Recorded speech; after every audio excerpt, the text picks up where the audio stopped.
so that we'll have a copy of exhibit number 9, Your Honor. Thank you.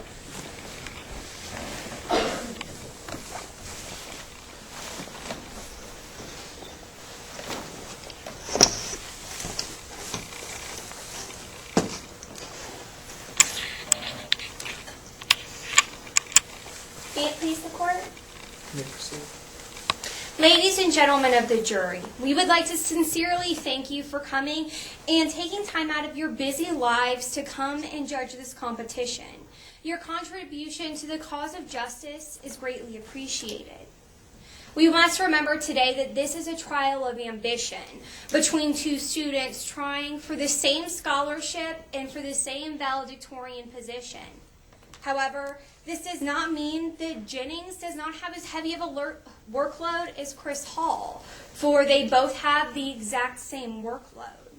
It's a trial of Taylor Jennings' ambition versus Chris Hall to derail Chris Hall's apparently a winning valedictorian. This brings us to our story today. Jennings says that they were seated at the desks at the beginning of the class.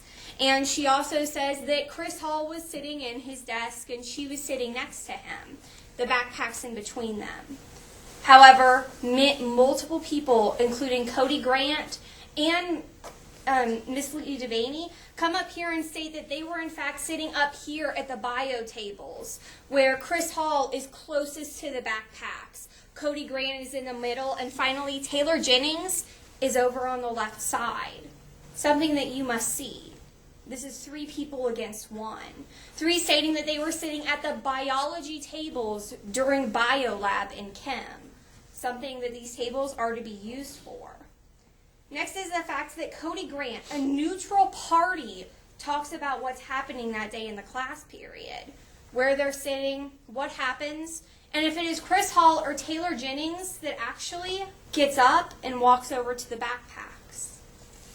Next, let's take a look at Jennings' story today. Jennings has every right and every peace of mind to make up how this story went down.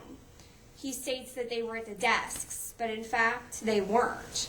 Next is the fact that she needed to beat her rival. She had one large rival in the valedictorian contest, and this rival was Chris Hall, giving her a great reason to frame Chris Hall, to get her out of the competition for valedictorian and also for the Board of Regents scholarship, something that Miss Jennings repeated over and over again that she needed and that she wanted.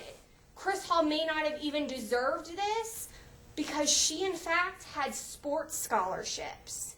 Miss Jennings admitted to the fact that she needed this scholarship more, giving her, beyond a reasonable doubt, a way to pull Chris Hall out of the race, to think she deserves it more.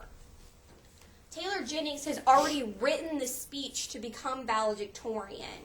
She's already decided what she will say and how she will talk to her peers.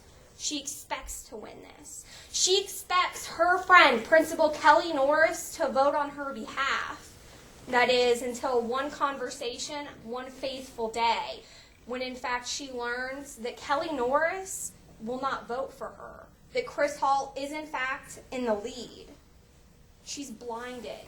She plants the meth in Chris Hall's backpack to get her out of the race, to ensure that it doesn't have to come down to Kelly Norris making that decision, to ensure that she, Miss Jennings, is in fact valedictorian and receives that Board of Regents scholarship.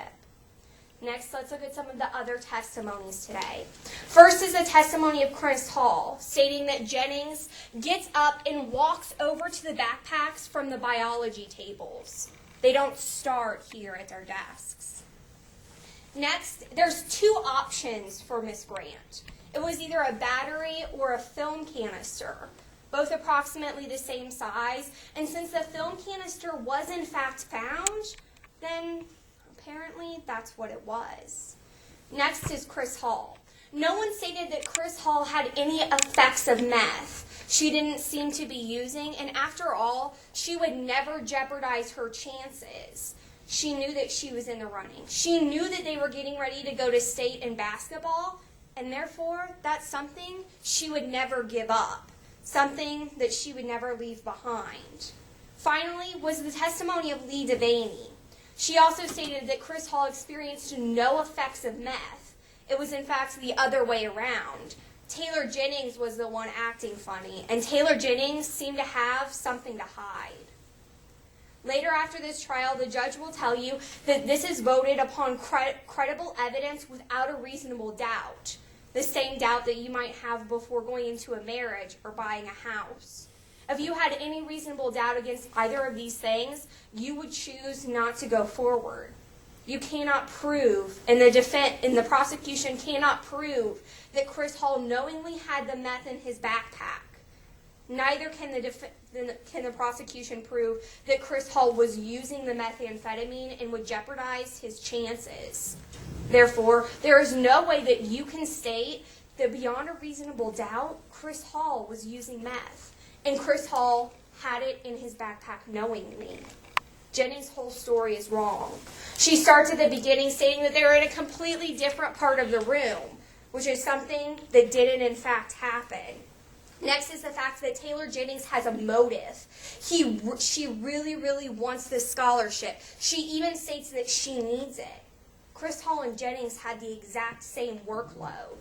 So don't let them come up here and say that poor Jennings and poor Chris Hall. They had the exact same reasons. But Jennings had a motive. As the jury, you should have a reasonable doubt that Chris Hall knowingly possessed the methamphetamine and that it was knowingly in his backpack. And so we are confident that you will bring back a non-guilty verdict because of this fact. Thank you.